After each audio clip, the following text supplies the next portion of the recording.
Employment attorney Mahir Nisar is on the front lines with EWA, helping to push the Workplace Psychological Safety Act in states across the nation. If we continue to allow workplace environments to go unchecked for the psychological abuse they engage in, we'll be a nation of mentally ill and traumatized citizens. But without guardrails, legally speaking, do you have a case to seek justice? There's just so many people out there that are like, listen, I just want to be able to get involved. I want to be able to advocate. I want to be able to, be a part of a movement where I can share my experiences, how I can help people avoid going through these things, how I can, make sure that they get out when it's right, then when it's time to get out and not allow themselves to feel like they should remain in such a place. Um, there's a lot of people that are willing to do that. So I think that there's a lot more we can do in terms of creating a collective movement towards, pushing forward for a law on a local scale and building up from there. There's so many people that I've spoken with over the last 2, 3, 4 years since I walked away because of workplace bullying, that they have not been able to find a job in their respective industry. They have been retaliated against. The former companies continue to follow and or harass through social media. They have not been able to find a job because they have been blacklisted, blackballed, if you will, in their industry. How do we address that? Because that's a very, very real problem. There are people who are losing their homes and losing their cars, and they don't have a livelihood because they can't work in their industry again because of speaking the truth. I think obviously that really is a very difficult situation for somebody to be in. Oftentimes people, depending on what kind of industry that they work in, how small it may be, how small the circles may be that could influence their future outcome. I think, there's really not a really good answer for this, but I would say that there are circumstances where, we're put in positions that we don't choose in life. I think we all, sometimes we're put in positions that we do not choose. We can choose to remain in that position and experience the harm that's associated with it and allow it to limit our future because we feel our future has now been impacted in such a strong way that everything that we've thought about in terms of our life and our trajectory and our processes leading up to where we were at that particular point until this cataclysmic event occurred, that we at some point feel that's the end of that very existence in some, right? That persona, that person that we've built up into that very moment. Mhm. So I think for a lot of people it can be a very challenging thing to now be able to shift and see that, okay, this happened to me, it wasn't of my choosing. How do I move in a different direction? Because this direction is no longer viable. Because it's clearly not. I'm not financially able to support myself. I'm not able to kind of defeat the system that exists that is kind of limiting my ability to get in.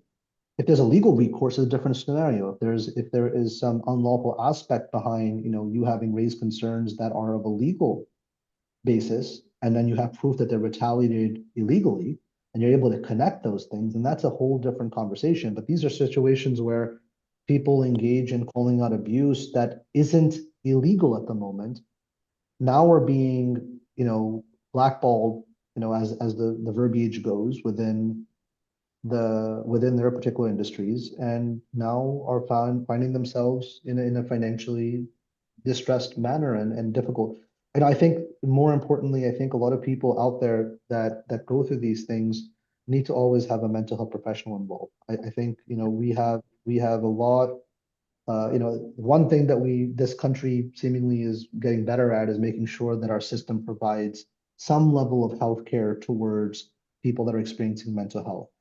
If it's not through your corporate insurance, through your employer, but now you can get it through your government, like Medicare, Medicaid. You have those options that it's a part of the process, and you should avail yourself of it. There are a lot of support groups, a lot of different ways that you can really address it.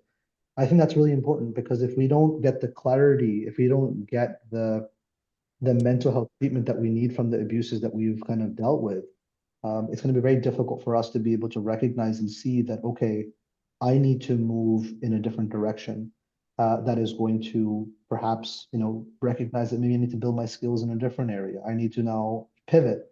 There are a lot of people that I've seen that have changed careers altogether. I've represented people that were in the finance industry as women, and have spoke up and found it very difficult to get back in and have pivoted over to different careers, and they're happy. It wasn't nothing, like I said, it's not, sometimes we don't choose. A lot of it is really thought, this belief process is that we control. We don't really we can't control everything. And we shouldn't even feel like we control everything, because then we become anxious. We don't choose the battles that we have to fight, but when we're put in that position, we have to fight them, overcome them, and try to move forward towards a direction that is more appealing, or perhaps a different direction, so that way we can kind of get back on our feet. What I've experienced more or less is the systemic injustice of being mistreated as being a Muslim, associated with Islamophobia and based upon my national origin, things of that nature. But in terms of workplace bullying and mobbing and things of that sort, those are not experiences that I personally have had. I've been advocating against forms of injustice since I was 15 years old. Started off with dealing with victims and survivors of rape, against very strong, powerful people, and so this has been a part of my overall persona, which is to fight against things that are wrong in my eyes, and raise a voice for it, and encourage other people to raise voices for themselves, and kind of change environments to be better for all people. So yeah, that's more or less the motivation behind it. Last question, how do you thrive in life? Because, for many of us who have gone through this, it takes a while. The healing journey is sometimes, unfortunately, long suffering. And so we are having to rewire, retrain our brains. How do you, because you're hearing these people's stories day in and day out, and I'm sure that on some level that it has to be a little emotionally exhausting as well, because it is. Many of our stories are unconscionable and painful and excruciating. How do you thrive in life? To travel. Um, I do love people. I enjoy different cultures. I enjoy different cuisines. I like playing sports. I like engaging in different things. But I love traveling the world and seeing things and experiencing nature. And I think faith is a very important aspect of my being. I'm fixated and focused on knowing that all good comes from the one above. I worship regularly, and I'm mindful of my deeds that I engage in. I'm mindful, and I kind of share my feelings about people, the human suffering that exists within our society. Um, I think at the end of the day, I try to find the joy in life. I think I practice it.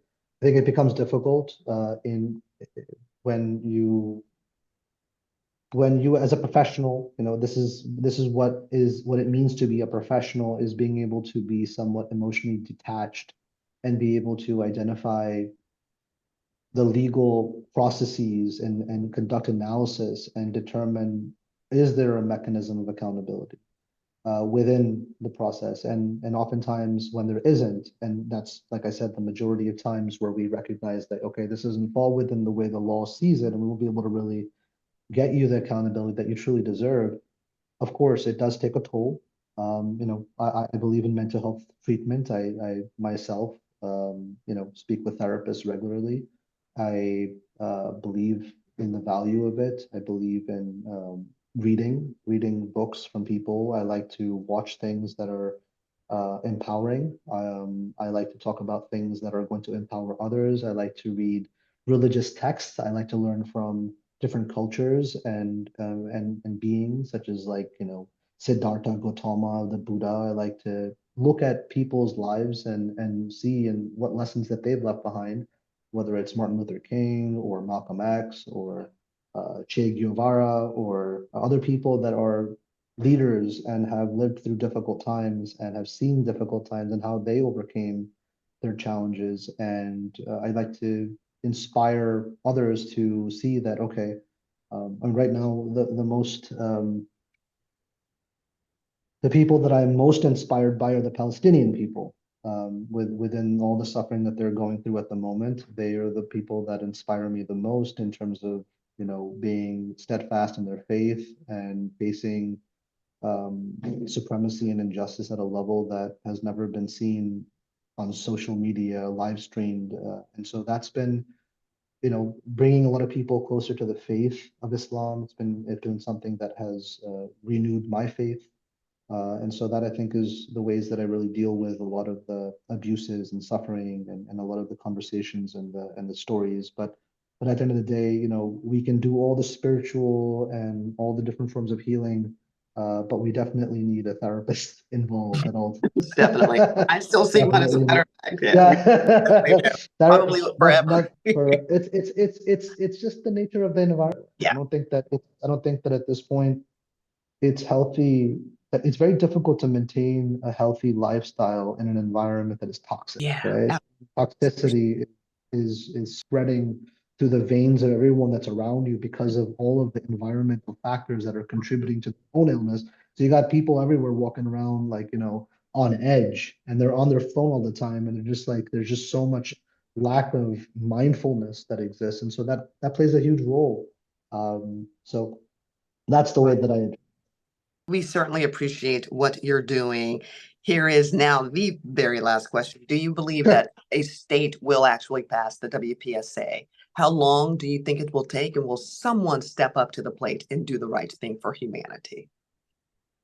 I truly believe that if I didn't believe that there was going to be a law such as the Workplace Psychological Safety Act that was going to pass, I wouldn't have spent time in testifying for it and engaging with the people that are in leadership positions. If I didn't believe that it was, more importantly, the right thing to do, then then I wouldn't have really put my energy into something and spent very valuable time of myself and other people within my firm, as well as other people that have gone through this, and really put myself in that position. I think it will pass. It's a matter of time. It's a matter of collective effort. It's a matter of the right leadership in directing our energy to the right people at the right time, and making it more appealing to those that are in positions of power to recognize that it benefits them as much as it benefits the people. And it also benefits business too. I hope that businesses realize that this isn't punitive in the sense that, it's going to have all of these lawsuits. I mean, if you're treating people properly,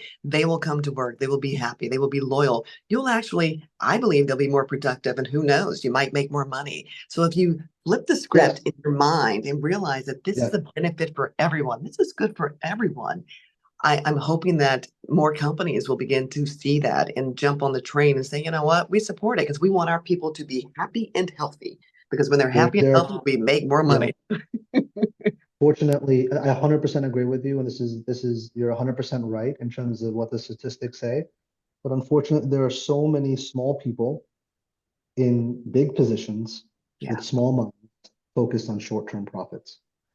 Small minds and short-term profits is what it comes down to. And so we need to kind of put in people that have long-term ambition, understanding that they need to demonstrate empathy and respect the human dignity of people within the workplace, and that not doing so is not only bad for business, but it's bad for overall society. I think that we need to kind of change the script, and I 100% agree with you. Fingers crossed. Thank you for all your advocacy. I'm sure that it is making a difference clearly, and I'm hoping that, listen, your state does it first. It's the race, right? It's the race to getting something passed that was going to make a difference. It's going to be the first domino that's going to push down so many other states into this. I believe it. Gosh, you gave me chills, because that's exactly what I believe too. It's just kind of, I hate to liken it to marijuana, but it's true. Colorado was the first thing to say, you know what, we're going to go ahead and make this legal. And now every subsequent states are like, well, let's jump on the train. That's what I say is going to happen with this. As soon as the first does it, and they begin to reap the benefits of having a psychologically safe state, if you will, that they support it, then I believe other states will join forces as well. 100%.